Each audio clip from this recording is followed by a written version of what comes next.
آج ویو 360 میں امریکہ میں امیگریشن قوانین میں بڑی تبدیلیاں متوقع، رشتہ داری کے مقابلے میں مہارتوں کو ترجیح، پاکستان انتہا پسندی سے نمٹنے کے لیے کس حد تک تیار؟ میرے جو پاکستان میں ایک اخبار کو جو مجھے ایڈٹ کرتے تھے صاحب، ان پہ غداری کا مقدمہ چل رہا ہے، تو ظاہر ہے میں انہیں بھی نہیں کہہ سکتا کہ مجھے کچھ چھاپو۔ اور صحافی اور مصنف محمد حنیف سے ہماری خصوصی گفتگو۔ وائس آف امریکہ کے واشنگٹن اسٹوڈیوز میں خوش آمدید۔ آپ دیکھ رہے ہیں پروگرام ویو 360 اور میں ہوں ارم عباسی۔ امریکہ میں مستقل شہریت کے حصول کی خواہش رکھنے والوں کے لیے آج صدر ڈونلڈ ٹرمپ ایک مجوزہ منصوبہ پیش کرنے والے ہیں جو امریکہ کے امیگریشن نظام کی شکل تبدیل کر کے رکھ دے گا۔ اس منصوبے کے تحت خاندانی تعلق کی بجائے تعلیمی قابلیت اور ہنر کو ترجیح دی جائے گی۔ نخبت ملک اس وقت ہمارے ساتھ کیپٹل ہل پر موجود ہے۔ نخبت، کن تبدیلیوں کا امکان ہے؟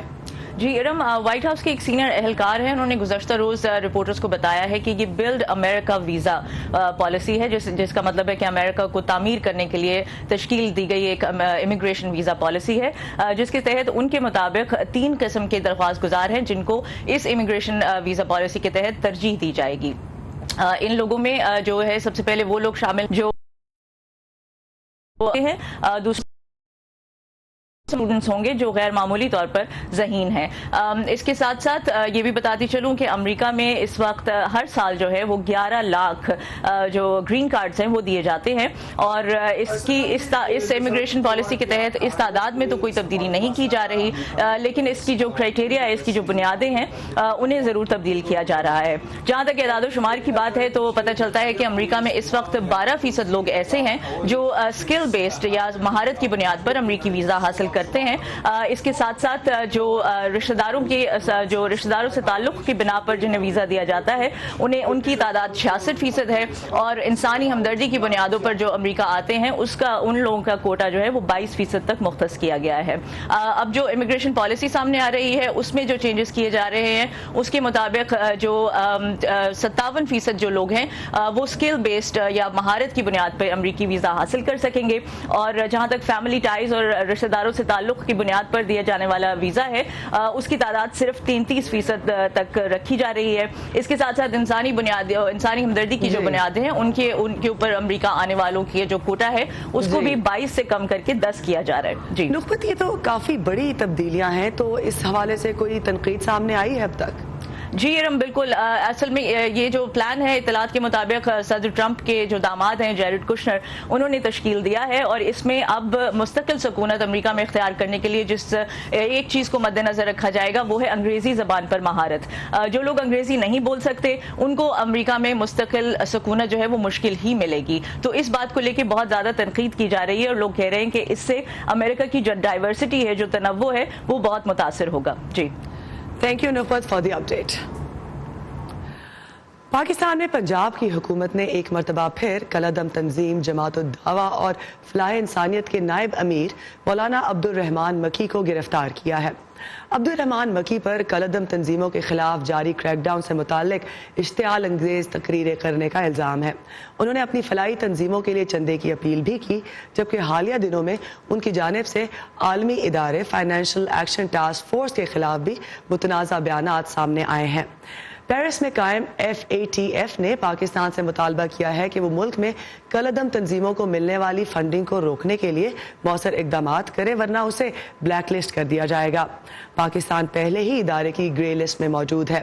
بلیک لسٹ ہونے پر پاکستان کو عالمی مالی پابندیوں کا سامنا کرنا پڑ سکتا ہے۔ کیا وجوہات ہے کہ ہر تھوڑے عرصے بعد ایسے عناصر کے خلاف کارروائی ہوتی ہے اور وہ پھر عدالتوں سے چھوٹ جاتے ہیں اور پھر وہ واپس جا کر اپنی سرگرمیاں دوبارہ سے ریٹین کر لیتے ہیں؟ اسی پر تجزیہ کرنے کے لیے ہمارے ساتھ اس وقت اسکائپ کے ذریعے واشنگٹن DC سے موجود ہے پروفیسر حسن عباس، جو کہ نیشنل ڈیفنس یونیورسٹی سے ان کا تعلق ہے، وہ آتھر بھی ہیں، انہوں نے کتاب لکھی ہے the Taliban revival. Welcome to the show Hassan sahib. سب سے پہلے یہ بتائے گا کہ پاکستان میں اس وقت FATF کے گرے لسٹ میں ہے، ادارے کی بلیک لسٹ میں جانے سے بچنے کے لیے اس پر انتہا پسند تنظیموں کے خلاف کارروائی کا بہت دباؤ ہے۔ کیا یہ تازہ حراست کے پیچھے آپ کو لگتا ہے کہ یہی دباؤ ہے؟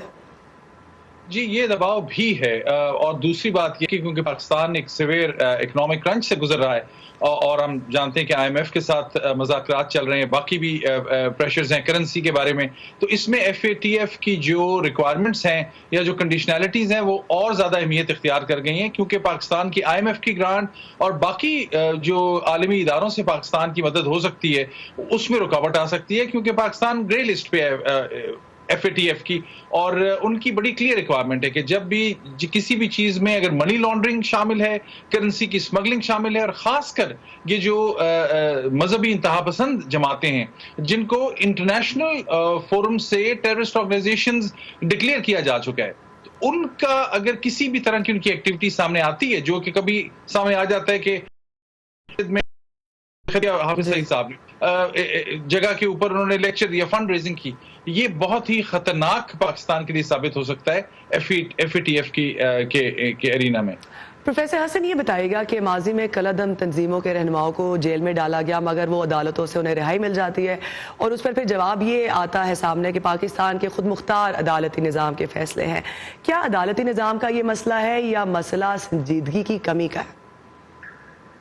جی عدالتی نظام پاکستان کا یقیناً ہم جانتے ہیں انفارچونیٹلی ڈس فنکشنل ہے، لیکن پھر بھی بہرحال عدالتیں جب سے لائرز موومنٹ ہوئی تھی اس کے بعد سے عدالتیں بہرحال موجود ہیں، لیکن بات سمجھنی یہ ضروری ہے کہ یہ جو کرمنل جسٹس سسٹم ہم جسے کہتے ہیں اس کے 3 بنیادی پلرز ہوتے ہیں۔ جو کورٹس اس میں سے ایک ہے، سب سے پہلے پولیس ہے جس نے کیس بنانا ہے یا ایویڈنس لے کے آنا ہے۔ اگر آپ کسی کو اریسٹ کرتے ہیں اس بنا پہ کہ وہ مینٹیننس آف پبلک آرڈر ہے اور اس کے بارے میں آپ کے پاس ایویڈنس نہیں ہے، یا ایویڈنس جن کے پاس ہے وہ دیتے نہیں ہیں، تو پھر کورٹس کے لیے یہ ممکن نہیں ہے۔ کورٹ کا میں ڈیفینڈ نہیں کر رہا، کورٹ کی ڈس فنکشنل ہونا یا کورٹ کی کمزوریاں اپنی جگہ پہ ہیں، لیکن وہ تب کچھ کر سکتے ہیں اگر پولیس یا انٹیلیجنس ادارے جن کے پاس ان کے بارے میں مواد موجود ہے وہ اگر دیں، پراپرلی انویسٹیگیٹ ہو۔ جب تک اس پراپر کرمنل جسٹس کے پروسیس میں نہیں آئیں گے تب تک یہ ایسے ہی ہوگا، پکڑیں گے پھر چھوٹ جائیں گے، پھر پکڑیں گے پھر چھوٹ جائیں گے۔ یہ بتائیے گا کہ کالعدم تنظیمیں جیش محمد ہو یا جماعت الدعوہ، یہ وہ جماعتیں ہیں جن کی وجہ سے یہ پاکستان میں اگر آپریٹ کرتی ہیں تو امریکہ کے ساتھ پاکستان کے تعلقات خراب ہوتے ہیں، خطے کے ساتھ خراب ہوتے ہیں، تو پھر یہ اتنی اہم تنظیمیں کیوں ہیں پاکستان کے لیے؟ دیکھیے امریکہ یا باقی دنیا تو بعد میں آتی ہے، یہ جو مذہبی انتہا پسند جماعتیں ہیں یہ تو پاکستان کے اپنے لیے وبال جان بن چکی ہیں۔ پاکستان میں کیا کوئی دہشت گردی میں کم دہشت گردی ہوئی پچھلے 15-20 سالوں میں؟ آپ مذہبی مائنورٹی گروپس کو کہہ لیں، آپ فسادات کہہ لیں، سیکٹرین فسادات کہہ لیں، نان مسلمز کے خلاف دیکھ لیں، پاکستان میں ان لوگوں نے تہلکہ مچا دیا، اور یہ بنیادی اس کی کبھی ہم کہتے تھے افغانستان سے آئے، اکثر 10 سال تو ہم یہ کہتے رہے۔ یہ مذہبی انتہا پسند جماعتیں جو ہیں، اب تو وزیر اعظم پاکستان خود بیان دے چکے ہیں عمران خان صاحب، اور انہوں نے کہا کہ یہ پاکستان کے جو حساس ادارے ہیں اور سیکیورٹی ہیں انہوں نے یہ اداروں کو بنایا تھا اس وقت کہ ہماری ضرورت تھی، مگر اب ہم یہ پالیسی تبدیل کر رہے ہیں۔ یہ پالیسی تبدیل ہر بندہ یہ کہتے ہیں پالیسی تبدیل کر رہے ہیں، پالیسی تبدیل ہوتے ہوتے ہم کچھ وقت تو دیں گے، لیکن یہ اس میں کوئی شک نہیں ہے کہ یہ چاہے انٹرنل پاکستانی پالیٹکس ہو یا پاکستان کی جو انٹرنیشنل ریلیشنز ہوں، یہ اس کے لیے وبال جان ہے۔ ان مذہبی انتہا پسندوں کو جڑ سے اکھاڑنا ہوگا، جس کے لیے ایک بہت کمپریہنسو پلان چاہیے، نیشنل ایکشن پلان کو ایکسپینڈ کرنا ہوگا، اور ابھی اس بارے میں کوئی ہمیں بہت زیادہ ڈیولپمنٹس نظر نہیں آ رہی۔ جی یہ تھے ہمارے ساتھ professor Hassan Abbas, national defence university سے۔ Thank you so much for being with us sir. بہت شکریہ۔ اور اب آپ کو لے کر چلتے ہیں نیو یارک، جہاں پین فیسٹیول کی 15ویں سالگرہ منائی جا رہی ہے۔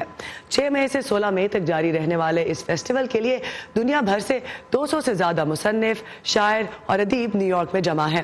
پاکستان سے صحافی اور ایوارڈ یافتہ مصنف محمد حنیف بھی اس فیسٹیول میں شریک ہوئے۔ ان کی نئی کتاب ریڈ برڈز حال ہی میں امریکہ میں بھی شائع ہوئی ہے۔ میں جب نیو یارک گئی محمد حنیف سے ملنے، آزاد صحافت پر بات تو ہوئی، لیکن سب سے پہلے میں نے ان سے یہ پوچھا کہ معاشرتی برائیوں اور سیاسی غلطیوں کو وہ مزاح میں کیسے بیان کرتے ہیں۔ پولیٹیکل سیٹائر جو ہے ایز سچ میں کوئی جان بوجھ کے نہیں کرتا، ہمارے حالات ہی ایسے ہیں کہ بعض دفعہ دیکھ کے ان کو رونا آتا ہے اور بعض دفعہ دیکھ کے ہنسی آتی ہے، اور بعض دفعہ یہ ہنسنا اور رونا جو ہے وہ آپ کو ایک ہی چیز کو دیکھ کے بھی آتا ہے یا ایک ہی کیریکٹر کو دیکھ کے بھی آتا ہے۔ لیکن اس طرح کا پولیٹیکل سیٹائر لکھنا کچھ مشکل ہوتا جا رہا ہے، کیونکہ جو دنیا کو لوگ چلا رہے ہیں مثلاً ٹرمپ دیکھیں، پاکستان کی لیڈرشپ، انڈیا کی لیڈرشپ دیکھیں، تو وہ خود آپ کو لگتا ہے کہ یہ بنے بنائے کارٹون ہیں، تو کارٹون کا مذاق اڑایا نہیں جا سکتا، وہ تھوڑا یہ کام مشکل ہوتا جا رہا ہے۔ تو آپ نے دنیا کے حالات کی بات کی، ابھی حال ہی میں پریس فریڈم ڈے بھی گزرا ہے، آپ پاکستان کے جو صورتحال ہے اس پر ریگولرلی لکھتے بھی ہیں، تو پرسنلی آپ کو فیل ہوتا ہے کہ لکھنا، کھل کر بات کرنا مزید مشکل ہوتا جا رہا ہے پاکستان میں؟ اپنی ذاتی مثال دے سکتا ہوں کہ میں پاکستانی اخباروں کے لیے بھی لکھتا ہوں اور باہر کے اخباروں کے لیے بھی لکھتا ہوں، تو میرے جو پاکستان میں ایک اخبار کو جو مجھے ایڈٹ کرتے تھے صاحب، ان پہ غداری کا مقدمہ چل رہا ہے، تو ظاہر ہے میں انہیں بھی نہیں کہہ سکتا کہ مجھے کچھ چھاپو۔ دوسری ایڈیٹر تھی، انہوں نے 23 سال ایڈیٹر رہنے کے بعد اب پیشہ ہی چھوڑ دیا ہے، اور جو لوگ ابھی تک کام کر رہے ہیں، کسی سے پوچھیں، ہر دوسرا بندہ جو ہے اسے 3 مہینے سے تنخواہ نہیں ملی، یا کسی کی 50% تنخواہ کٹ گئی ہے۔ تو اس میں ظاہر ہے گورنمنٹ کے اداروں کے کنٹرول کے ایشوز بھی ہیں، اس کے ساتھ جو ہمارے سیٹ ہیں ان کو بھی ایک موقع ملا ہے کہ صحافیوں کے ساتھ جو بدلہ لینا تھا انہوں نے، تو وہ لگتا ہے لے رہے ہیں۔ تو میرا خیال ہے حالات جو ہیں آج کل کچھ اچھے نہیں ہیں۔ تو آپ سمجھتے ہیں کہ میڈیا میں یہ کیپیسٹی، کیونکہ جس طرح کی وہ منی میکنگ انڈسٹری بن چکی ہے، یہ ری ویلیویشن یا سول سرچنگ آپ کو لگتا ہے کہ پاسبل ہوگی، چاہے امریکہ ہو یا پاکستان؟ مجھے حکومت سے یا حکومتوں سے، یہاں کی حکومت سے، وہاں کی حکومت سے کوئی خاص امید نہیں ہے۔ مجھے جو میڈیا کے سیٹ ہیں ان سے کوئی خاص امید نہیں ہے، اور بہرحال تو امید جو ہے وہ صرف اپنے ساتھیوں سے، جو سینئر ساتھی ہیں، جو نئے صحافی ہیں، صرف انہی سے رکھنی پڑے گی کہ وہ اپنا اس کو کیریئر کے طور پہ تو لے ہی رہے اور لینا چاہیے بھی، لیکن ساتھ ساتھ انہیں جو ہے کچھ لانگ ٹرم چیزیں بھی سوچنی چاہیے کہ اگر ہم نے اس کو یہ جو خبروں پہنچانے کا ایک فرض جو ہم نے اپنے ذمہ لیا ہوا ہے، اس کو آج کل کے ماحول میں کس طرح سے نبھانا ہے۔ اور کیونکہ اگر حالات اچھے نہیں ہیں تو اس کا یہ مقصد ہے یا یہ مطلب ہے کہ آزاد صحافت اور بھی ضروری ہو جاتی ہے، تاکہ حقائق، اسپیشلی یہ جو ڈیجیٹل پلیٹ فارمز آ گئے ہیں جہاں پہ سچ اور جھوٹ کی تفریق جو ہے وہ جسے لگتا ہے کہ بلر ہوتی جا رہی ہے، تو کیا سمجھتے ہیں آپ کہ معاشرے پر کیا امپیکٹ ہوتا ہے؟ ٹریڈیشنل میڈیا کا رول تھا کہ کم از کم اگر کوئی واقعہ ہوا ہے تو اس کے جو فیکٹس ہیں وہ لوگوں تک پہنچائے جا سکیں، کہ وہاں پہ یہ وقوع ہوا ہے، وہاں پہ یہ بندہ مارا گیا ہے، یا وہاں پہ یہ بندہ پکڑا گیا ہے، یا اس بندے پہ یہ الزام لگا ہے۔ تو اب وہ ساری چیزوں کو ڈسپیوٹڈ کر دیا گیا ہے، تو اب جسے ہم کہتے تھے کہ فیکٹس جو ہیں وہ ایز سچ کوئی چیز نہیں رہی۔ اگر آپ 20 لوگوں کو کمپیوٹر پہ سامنے بٹھا کے وہ کہنا شروع کر دیں اور صبح سے شام تک کہتے رہیں کہ یہ چیز نہیں ہوئی، یہ چیز نہیں ہوئی، تو شام تک اکثر لوگ جو ہیں وہ یقین کرنے لگتے ہیں کہ آج سورج نکلا ہی نہیں۔ وائس آف امریکہ کے ساتھ محمد حنیف کی خصوصی بات چیت۔ نیوزی لینڈ میں مسجد پر حملے کے 2 ماہ بعد فیس بک نے اپنی لائیو سٹریمنگ سے متعلق پالیسی تبدیل کر دی ہے۔ نیوزی لینڈ کے حملہ آور نے نمازیوں پر فائرنگ کے واقعے کو فیس بک لائیو کے ذریعے براہ راست نشر کیا تھا، جس کے بعد فیس بک کو تسلیم کرنا پڑا کہ اس کی انتظامیہ حملہ آور کو ایسا کرنے سے روکنے میں ناکام رہی۔ اس حملے میں 50 سے زیادہ افراد ہلاک ہوئے تھے۔ فیس بک کے انٹیگریٹی کے وائس پریزیڈنٹ گائر روسن نے ایک پوسٹ کے ذریعے بتایا کہ اب ضابطہ اخلاق اور قوانین کی خلاف ورزی کرنے والے کی فیس بک لائیو تک رسائی بند کر دی جائے گی۔ یہ پابندی 30 روز تک جاری رہ سکتی ہے۔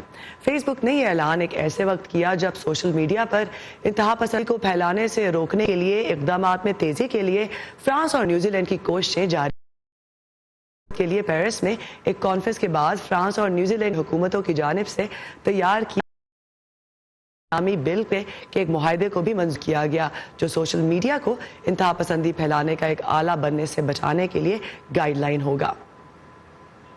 پاکستان کے بارے میں اہم خبروں کے لیے آئیے ہماری ویب سائٹ urduvoa.com پر، اور اگر آپ کو ویب سائٹ تک رسائی میں مشکل ہو رہی ہے تو آئیے facebook.com/voa اردو کے پیج پر، جہاں آپ کو ہماری تمام کانٹینٹ بآسانی ملے گی۔ یمن کے محکمہ صحت کے مطابق جمعرات کی صبح حوثیوں کے زیر قبضہ دارالحکومت صنعا پر سعودی اتحاد کی جانب سے کیے جانے والے فضائی حملوں میں کم سے کم 6 افراد ہلاک ہو گئے ہیں۔ ہلاک ہونے والوں میں 4 بچے اور خواتین بھی شامل ہیں۔ حملے سے پہلے حوثی باغیوں نے سعودی عرب کی تیل کی 2 تصنیبات پر ڈرون حملے کی ذمہ داری قبول کی تھی۔ سعودی عرب کے مطابق ان حملوں سے اس کی برآمدات میں کوئی خلل نہیں پڑا۔ دارالحکومت صنعا ایران نواز حوثیوں کے کنٹرول میں ہے، جنہوں نے سن 2014 میں بیرونی طاقتوں کی مدد سے اقتدار میں آنے والے صدر کی حکومت کو بے دخل کر کے کنٹرول اپنے ہاتھ میں لے لیا تھا۔ اقوام متحدہ کے ادارہ برائے مہاجرین کے مطابق یمن میں لڑائی کے باعث سن 2018 کے ہر ہفتے کے دوران کم از کم 100 عام شہری ہلاک یا زخمی ہو رہے ہیں۔ اب تک یمن کی 4 سالہ تباہ کن خانہ جنگی میں عورتوں اور بچوں کو سب سے زیادہ مشکلات کا سامنا ہے۔ ان میں سے بہت سی عورتیں بیوہ ہیں اور بغیر کسی ہنر اور تعلیم کے وہی اپنے خاندان کا واحد سہارا ہے۔ ایک دور افتادہ ریگستانی گاؤں میں ایک امریکی امدادی ادارے انٹرنیشنل ریسکیو کمیٹی نے ایک ایسا سینٹر قائم کیا ہے جہاں ان لاچار لڑکیوں اور عورتوں کو اپنے پیروں پر کھڑے ہونے کے لیے ہنر سکھائے جاتے ہیں۔ 5 بچوں کی ماں انتخاب علی عبدالواسع اپنے علاقے تیز میں لڑائی سے بچ کر امران کے گاؤں راز پہنچی ہیں۔ انتخاب کے شوہر بیمار ہیں اور کام نہیں کر سکتے، اسی لیے وہ اور ان کی بیٹیاں نئے ہنر سیکھ رہی ہیں مدد سے نکل سکیں۔ انتخاب اور ان کی بچیاں البراقہ سینٹر میں کلاسز لیتی ہیں، جو نیو یارک میں قائم انٹرنیشنل ریسکیو کمیٹی نے خواتین کو بااختیار بنانے کے لیے بنایا ہے۔ سینٹر کے کیس ورکرز کا کہنا ہے کہ وہ یہاں روزانہ تقریباً 50 خواتین اور بچیوں کو تربیت دیتے ہیں۔ ان میں سے کچھ اس محفوظ ماحول میں صرف وقت گزارنے کے لیے آتی ہیں۔ یہاں لوگ بہت قدامت پسند ہیں۔ ان کی خواتین باہر نہیں نکلتی کیونکہ وہ نہیں چاہتے کہ ان کا مردوں سے واسطہ پڑے، اور وہ کہیں اور اگر سیکھنے جاتی ہیں تو انہیں پبلک ٹرانسپورٹ لینا پڑے گی، اور پھر گھر پر ان کے شوہر انہیں باہر جانے سے منع کر دیں گے۔ انتخاب علی جیسی عورتوں کے لیے یہ یمن کے قدامت پسند معاشرتی اقدار سے آزاد ہو کر کام کرنے کا موقع بھی ہے۔ اب ان کی وجہ سے ہم کوئی ہنر سیکھ سکتے ہیں اور اپنے کام کو آگے بڑھا سکتے ہیں۔ یہاں خواتین کو زیادتی اور دوسرے مسائل کے لیے کاؤنسلنگ بھی فراہم کی جاتی ہے۔ کیس ورکرز کے مطابق ایسے واقعات میں جنگ کے بعد سے اضافہ ہوا ہے۔ مردوں کو درپیش مسائل کی وجہ سے وہ اپنا غصہ بیویوں پر نکالتے ہیں۔ ایسے مرد جو لمبے عرصے سے گھر نہیں لوٹے، ان کی عورتوں کو ہی سب کچھ کرنا پڑتا ہے، تو ایسے میں جب وہ ذہنی بیماریاں اور دباؤ برداشت نہیں کر پاتی تو ہمارے پاس آتی ہیں۔ یہ سینٹر اس کمیونٹی میں صنفی توازن بدل رہا ہے۔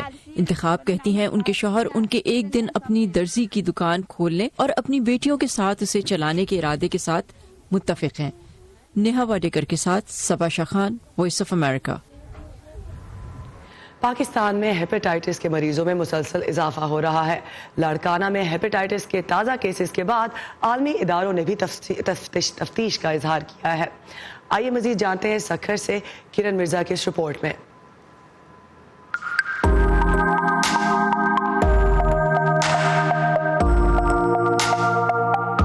سفیر حسین شر 10ویں جماعت کا طالب علم ہے۔ چند روز قبل اسے پیٹ اور سینے میں درد محسوس ہوا۔ ٹیسٹ کروانے سے پتا چلا کہ وہ ہیپاٹائٹس میں مبتلا ہے۔ اس مرض میں جگر کا سائز نارمل سے بڑھ جاتا ہے، اور اگر یہ مرض زیادہ بڑھ جائے تو جگر سکڑنے لگتا ہے اور کام کرنا بند کر دیتا ہے۔ ہیپاٹائٹس کے مریض عموماً پیٹ کے درد، پیشاب کی گہری رنگت، بخار، قے اور بھوک نہ لگنے کی شکایت کرتے ہیں۔ مجھے پہلے جو تکلیف ہوئی وہ سینے میں درد ہوا، بعد میں مجھے یہ درد بڑھتا گیا، جو کھاتا تھا وہ الٹی کر کے نکل آ جاتا۔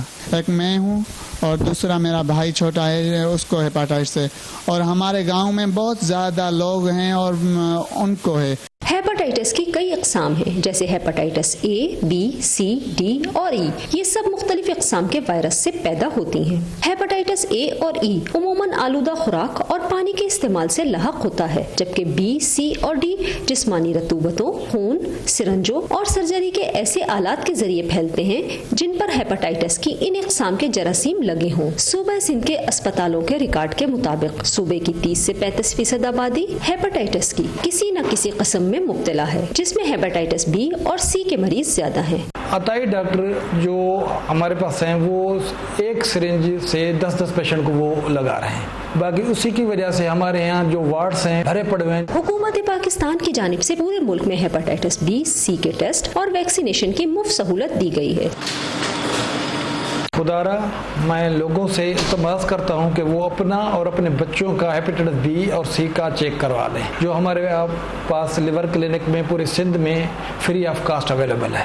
جن کو ہیپاٹائٹس بی نہیں ہے وہ 3 حفاظتی ٹیکے ہیپاٹائٹس بی کے لگوائے جو ہر مہینے ایک لگتا ہے، جس سے آپ ساری زندگی کے لیے ہیپاٹائٹس بی سے بچ جائیں گے۔ اور ہیپاٹائٹس بی کے ساتھ جو ایک خطرناک جراثیم ہوتا ہے ہیپاٹائٹس ڈی جو بی کے ساتھ ہوتا ہے، اس سے بھی آپ ساری زندگی کے لیے بچ جائیں گے۔ ہیپاٹائٹس بی اور سی بگڑ جائیں تو جگر کا کینسر بھی لاحق ہو سکتا ہے۔ ہیپاٹائٹس کا آخری علاج لیور ٹرانسپلانٹ ہے، لیکن یہ انتہائی مہنگا ہے۔ ماہرین صحت کے مطابق اس مرض سے بچنا ممکن ہے، مگر صفائی کے مناسب نظام کی عدم موجودگی اور آگاہی کی کمی اس راہ میں بڑی رکاوٹیں ہیں۔ Kiran Mirza, Voice of America, Sukkur. اور آخر میں ہم لائے ہیں ایک ایسی ڈش جو سننے میں عجیب لگتی ہے اور ملتی ہے بہت ہی مہنگی ریسٹورانٹس میں۔ یہ ہے کیویار، نمک میں محفوظ ہوئے مچھلی کے کچے انڈے۔ عام طور پر یہ اسٹرجن نسل کی مچھلی کے انڈے ہوتے ہیں جو کیسپین سی میں پائی جاتی ہے، مگر ہم آپ کو لے کر جا رہے ہیں امریکی ریاست آئیڈاہو کے ایک اسٹرجن فارم پر، جہاں پر کیویار صرف $1 فی گرام میں تیار ہو رہا ہے، مگر ریسٹورانٹ پہنچ کر اس کی قیمت 5 گنا زیادہ ہو جاتی ہے۔ چمکدار، تھوڑی نمکین، یکساں دکھتی اور انتہائی مزیدار اسٹرجن مچھلیوں کے اس فارم پر بننے والی کالی کاویار ملک بھر میں مقبول ہے۔ کاویار مچھلی کے انڈوں سے تیار کی جانے والی خاص ڈش ہے۔ یہاں ریاست آئیڈاہو میں سنیک ریور ویلی میں لیو رے نے سال 1988 میں اپنے اسٹرجن فارم کی ابتدا کی تھی۔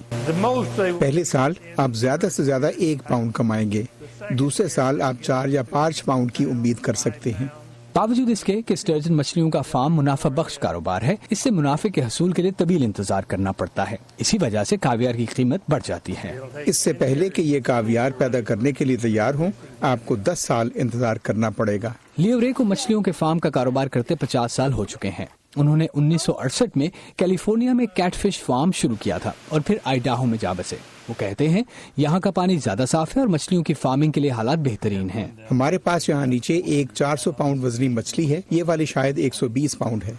اس وزن کی مچھلی سے تقریباً 1.5 پاؤنڈ مچھلی کے انڈے، جسے رو کہتے ہیں، نکالی جاتی ہیں۔ لیکن اس سے پہلے کہ رو نکالی جائے، فارمرز کو دیکھنا ہوتا ہے کہ آیا انڈے پوری نشوونما پا چکے ہیں۔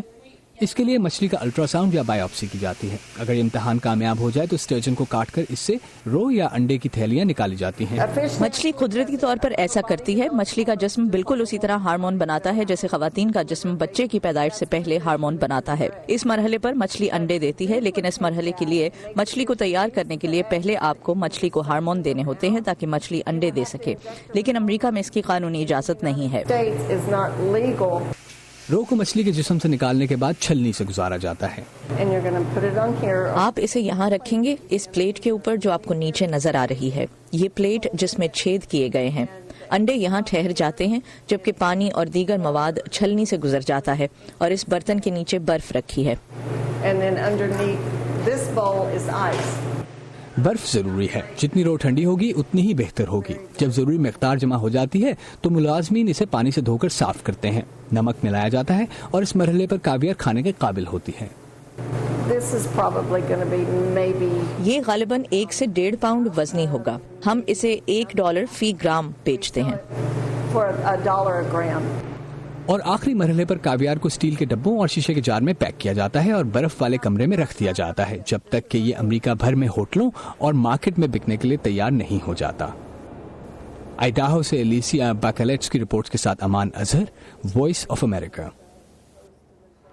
یہ تھا آج کا ویو 360۔ فیڈ بیک کے لیے آئیے facebook.com/VOA اردو کے پیج پر، تازہ ترین خبروں کے لیے آئیے ہماری ویب سائٹ urduvoa.com پر۔ اسی کے ساتھ ارم عباسی کو دیجیے اجازت، آپ سے ملاقات ہوگی کل۔